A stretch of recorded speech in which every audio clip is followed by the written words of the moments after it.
Donc, nous allons passer à la correction de ce tableau des données manquantes pour pouvoir découvrir d'autres fonctionnalités sur Microsoft Excel. Donc, d'abord, calculons la quantité totale vendue. Donc, ici, on nous dit que quantité totale vendue, donc c'est la somme des ventes. Donc, ici, les ventes, c'est de juin jusqu'à octobre. Donc, nous allons utiliser la fonction somme. Donc, égale somme. On sélectionne les données, entrée, voilà, et on peut incrémenter. Là, nous avons la colonne quantité calculée. Donc, maintenant, nous calculons montant total. Montant total, c'est prix unitaire multiplié par total vente. Prix unitaire, donc c'est là, c'est la deuxième colonne. On a ici les prix unitaires. Donc, total vente, on va dire quantité totale vendue. Donc, égal, on a prix unitaire, on clique sur 900, multiplié par total vente sur 738. On a entré et on fait l'incrémentation. Très bien. Alors, nous allons maintenant mettre les règles de surbrillance, de mise en forme conditionnelle.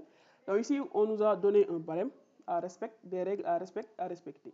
Alors, pour ce faire, je vais sélectionner les données, donc toutes les données d'abord. Je me rends au niveau de mise en forme conditionnelle. Je vais choisir règle de mise en surbrillance des cellules. Alors, le premier élément, c'est inférieur à 250 000. Donc, je prends inférieur. Je mets 250 000 directement. 250 000. Et je vais choisir, on m'a dit rouge. Donc là, par défaut, c'est toujours rouge que Excel me propose. Donc, je mets OK. Donc là, j'ai 3 éléments qui sont coloriés en rouge, qui sont inférieurs à 250 000. Je repars, toujours la sélection, elle est intacte. Je repars sur mise en forme conditionnelle. Règle de mise en surbrillance. Cette fois-ci, je vais prendre entre. Ici, on m'a dit entre 250 000 et 700 000. Donc, premier argument, je mets 250 000. Et on m'a dit 700 000. J'efface et je mets à la place 700 000. 700 000. Donc, comme couleur, on m'a dit jaune. Je vais, à travers donc la flèche de ronde, choisir jaune. Et je mets OK.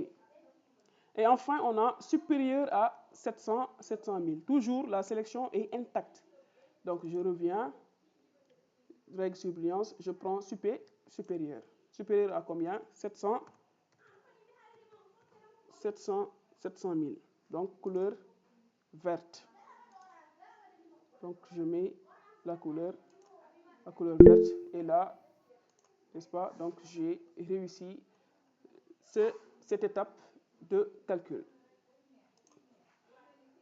Donc, pour réaliser donc, des tris, des filtres, nous allons utiliser tout simplement l'outil filtre.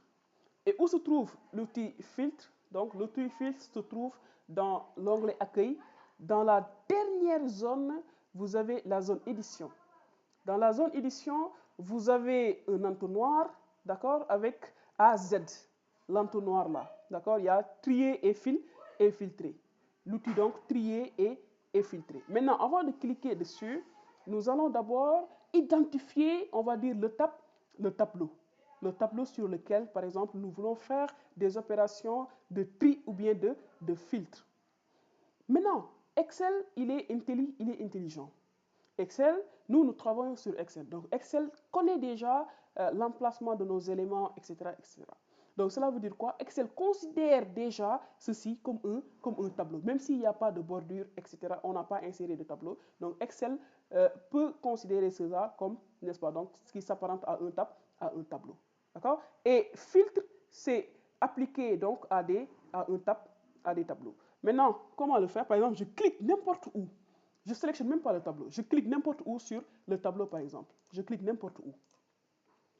Une fois que j'ai cliqué, par exemple, sur une cellule qui, on va dire, appartient à notre tableau. Je viens dans trier et filtrer. Je clique dessus. D'accord? Et après, maintenant, je vais aller sur filtrer, un peu vers le bas.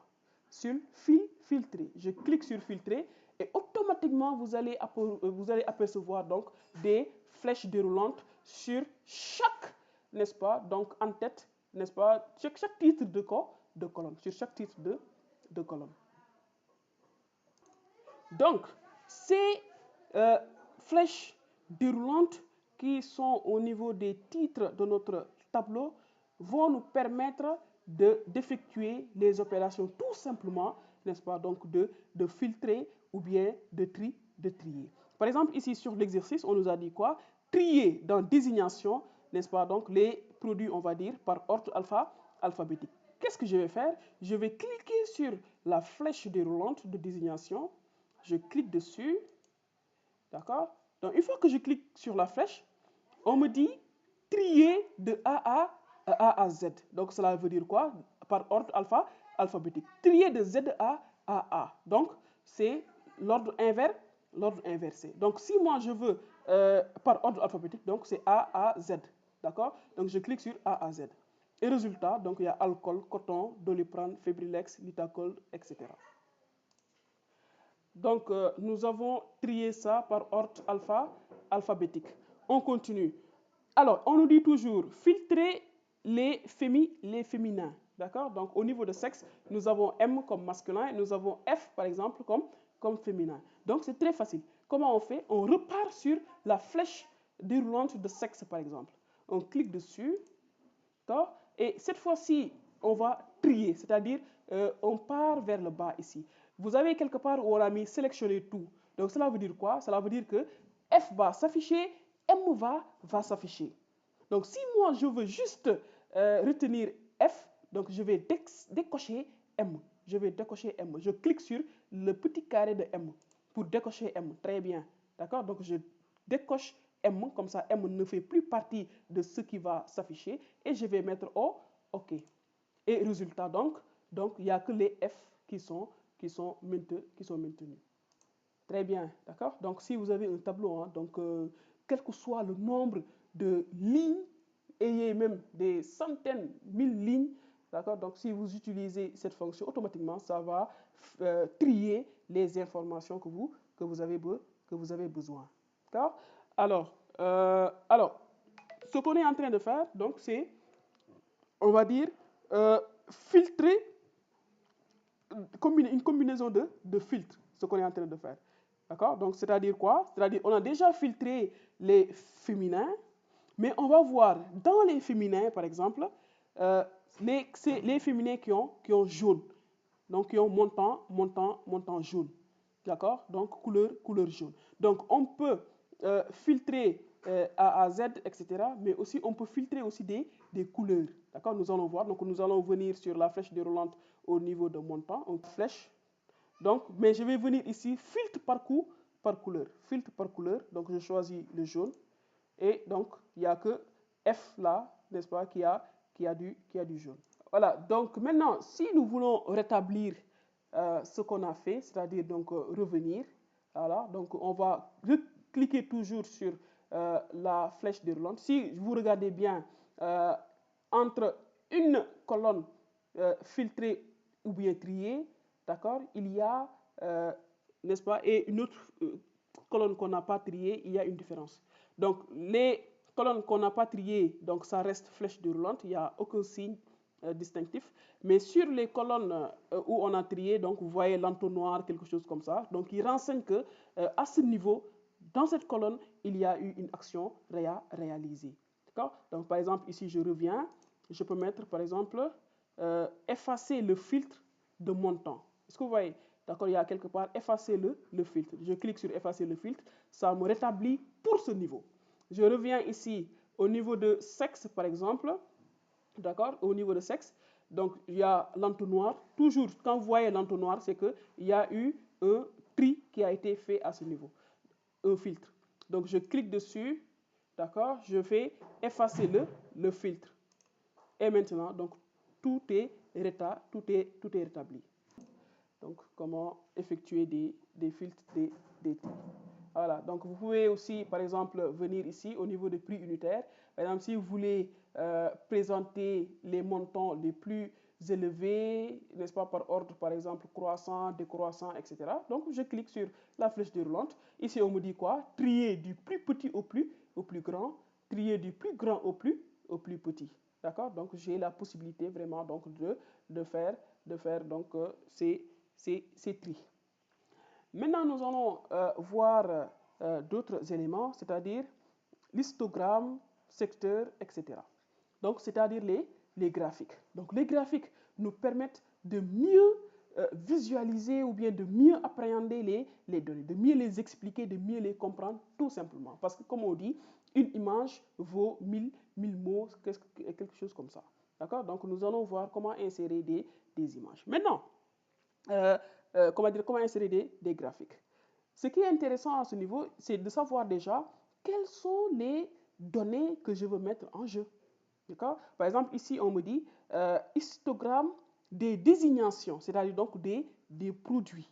D'accord? Sur les montants total. D'accord? Donc, sur le montant total. Donc, je vais voir les produits, comment ils se comportent par rapport au montant. Comment ça se fait? Vu que c'est deux éléments, d'accord? Donc, je vais faire, on va dire, une sélection ciblée. Comment ça se passe? Je sélectionne d'abord la colonne avec le titre, hein, la colonne avec le titre. Donc, désignation, je sélectionne tout. Donc, je sélectionne tout. Je vais appuyer sur CTRL sur mon clavier, CTRL. Donc, pour maintenir la sélection. J'appuie sur CTRL, je maintiens. Je pars sélectionner la colonne, n'est-ce pas, mon montant total. Je sélectionne montant total. Donc, ce qui m'a permis de sélectionner les deux en même temps, c'est que j'ai appuyé sur CTRL. D'accord? Donc, je lâche. Très bien, donc, nous avons sélectionné les deux. Vu que le tableau nous a demandé de représenter donc graphiquement désignation et montant total, donc nous avons sélectionné les deux. Maintenant, comment insérer ou bien un graphique? Il faut aller dans l'onglet Insert, dans l'onglet Insertion. Dans l'onglet Insertion, donc, vous avez tableau, vous avez complément, vous avez graphique, donc la zone graphique. La zone donc qui va générer les graphiques. Alors, ce qui est peut-être recommandé dès le départ, n'est-ce pas, vous avez graphique recommandé. Vous pouvez en tout cas découvrir déjà quels sont les graphiques recommandés. C'est-à-dire, Excel lui-même, il sait les données que vous avez sélectionnées. Il vous conseille, n'est-ce pas, donc des graphiques. Donc, je clique sur graphique recommandé. Donc, vous avez on va dire l'histogramme, d'accord? Donc ce premier histogramme, vous avez celui-là, vous avez comment dire, circulaire aussi, vous avez celui-là. Donc vu que nous c'est circulaire, histogramme que nous voulons, donc on prend par exemple le premier, donc histogramme groupé, et on met OK. Et automatiquement donc nous avons inséré un graphique. Donc ici nous avons inséré donc un graphique sur la base de la colonne désignation ainsi que montant. Donc nous pouvons voir, hein, donc ici nous avons les différents produits, d'accord, et là nous avons les différents montants, d'accord. Donc on peut voir vite fait que Terpon par exemple domine, hein, donc dans les ventes. Voilà, donc rien qu'avoir la barre et tout. On sait que par exemple Doliprane s'ensuit et alcool, etc. D'accord, donc graphique. Maintenant, qu'est-ce qu'on remarque à travers le graphique? On voit que c'est comme une image.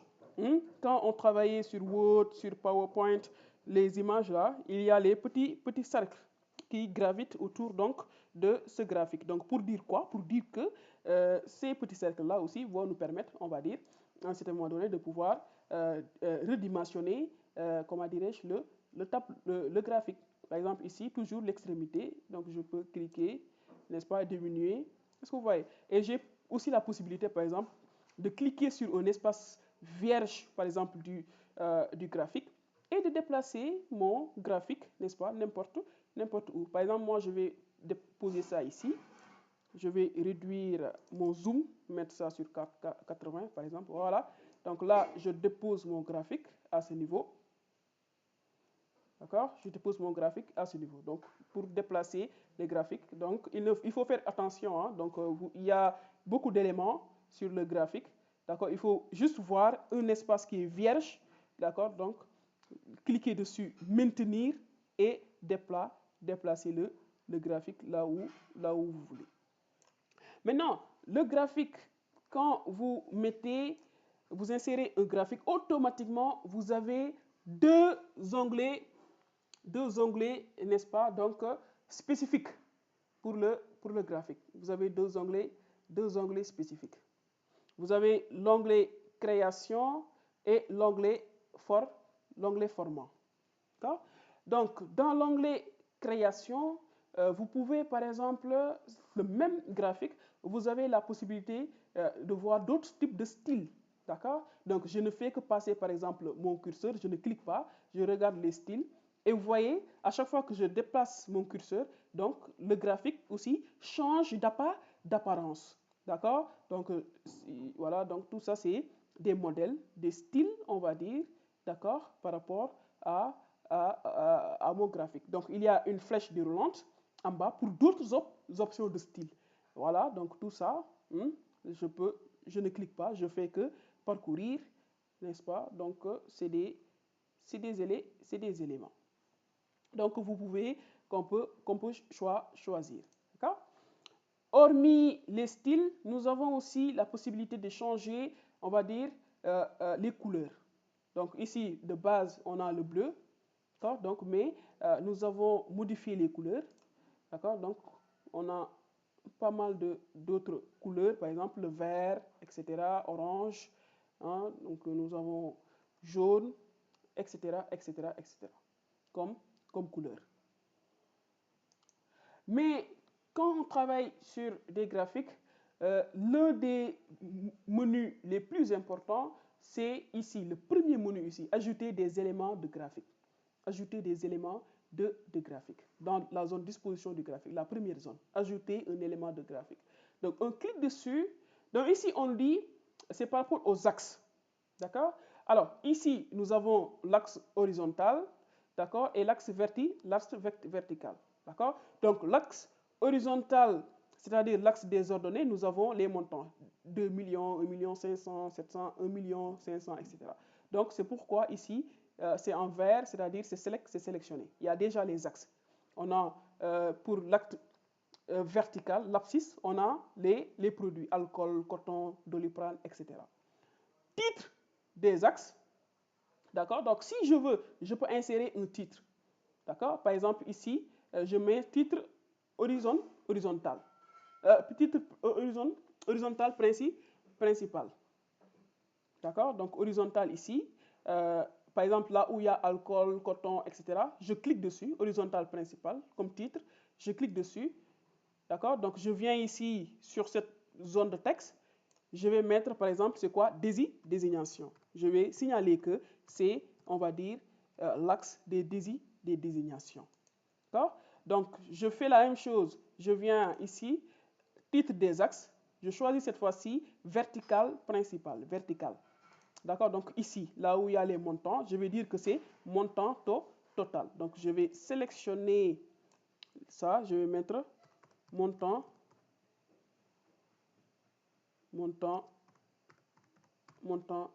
total. Alors, il y a aussi d'autres éléments. Donc, nous avons vu titre des axes. Alors, il y a titre du graphique. Donc, par défaut, Excel nous a donné comme titre montant total. Excel a donné comme nom montant total. D'accord? Donc, nous avons la possibilité, par exemple, après, de changer le nom, n'est-ce pas? Donc, de mettre, par exemple,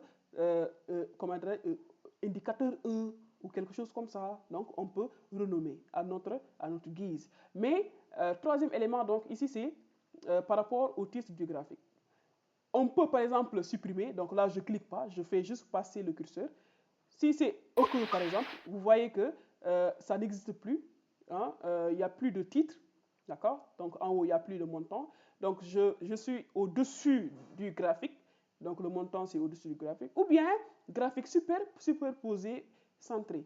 D'accord? Donc, c'est-à-dire dans l'échelle, dans le dans le graphique. Donc, je vais laisser au-dessus du graphique, n'est-ce pas? Donc, comme ce qui a été recommandé par défaut. Donc, je laisse. D'accord? Alors, il y a étiquette de données.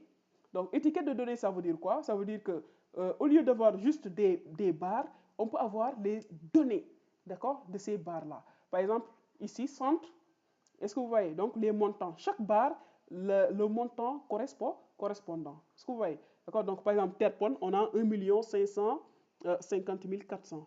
D'accord? Donc, ça fait agir, n'est-ce pas? Donc, comment dirais-je, les montants. Ou bien, on le met, par exemple, bord intérieur, inférieur, intérieur base, bord extérieur. Voilà, donc bord extérieur, c'est pas terrible, hein, bord extérieur. Je pense que c'est important, c'est intéressant. On clique sur bord extérieur. Il y a beaucoup donc d'éléments au niveau donc de ce bouton ajouter un élément de graphique. On continue, on va découvrir les autres. Alors ici, il y a table des données.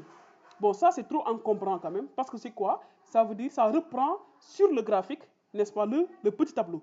Le tableau avec donc voilà, donc comment dirais-je, les produits ainsi que leurs valeurs sur le même graphique.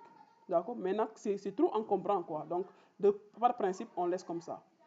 Alors, donc, vous avez, par exemple, ici, donc, c'est barre d'erreur. Ça ne nous intéresse pas. Vous avez les quadrillages. Donc, le quadrillage, c'est quoi? C'est, si vous regardez bien, là où il y a les barres, vous avez des lignes. D'accord? Donc, c'est le quadrillage. Donc, les lignes, on peut les transformer soit en, voilà, comme ça. Voilà, donc, il y a comme ça, comme avec nos cahiers, les millimétrés, voilà, etc., les petits carrés, etc. Donc, là aussi, c'est pas trop méchant. D'accord? Alors, donc, nous avons aussi légende, enfin, la légende. D'accord? Donc, légende à droite. D'accord? Donc, légende en haut, légende à gauche, légende en bas, etc., etc. Voilà, donc pour moi, je vais laisser ça au cas. Voilà, donc voici en tout cas les quelques éléments qu'on peut utiliser, on va dire, pour euh, personnaliser un graphique.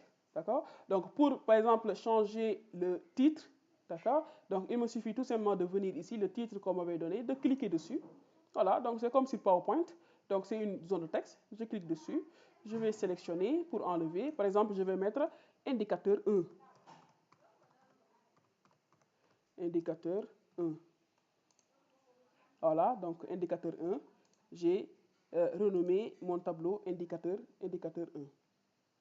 Donc, dernier élément, nous allons voir un autre type, n'est-ce pas, pour terminer l'exercice. Donc, on nous a dit secteur, n'est-ce pas, donc c'est-à-dire diagramme en secteur, diagramme circulaire. Des désignations sur montant total, donc toujours. Hein.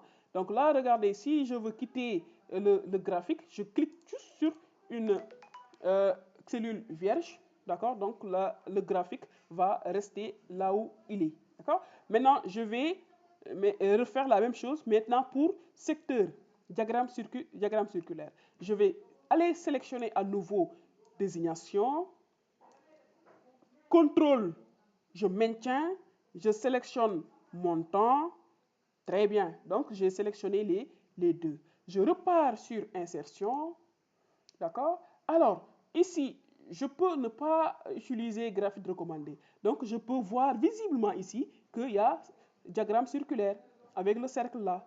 D'accord? Je clique sur diagramme circulaire. Alors, ici, j'ai diagramme secteur 2D, j'ai 3D, etc. Ah non.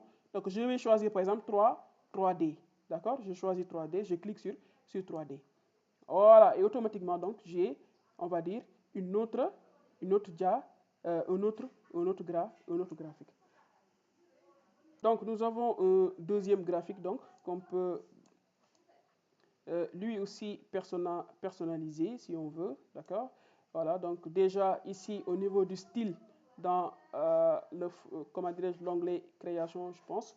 Alors, donc, j'ai la possibilité, par exemple, voilà, donc de mettre les données, donc directement. Donc, je mets en haut, voilà. données. Voilà. Donc là, les produits sont étiquetés sur leur partie. Là, nous avons les données, les pourcentages, n'est-ce pas? Et même si que nous n'avons même pas calculé les pourcentages, mais le graphique nous a généré le pourcentage, d'accord, pour expliquer, etc., etc. Voilà, donc vous pouvez passer sur pas mal de styles.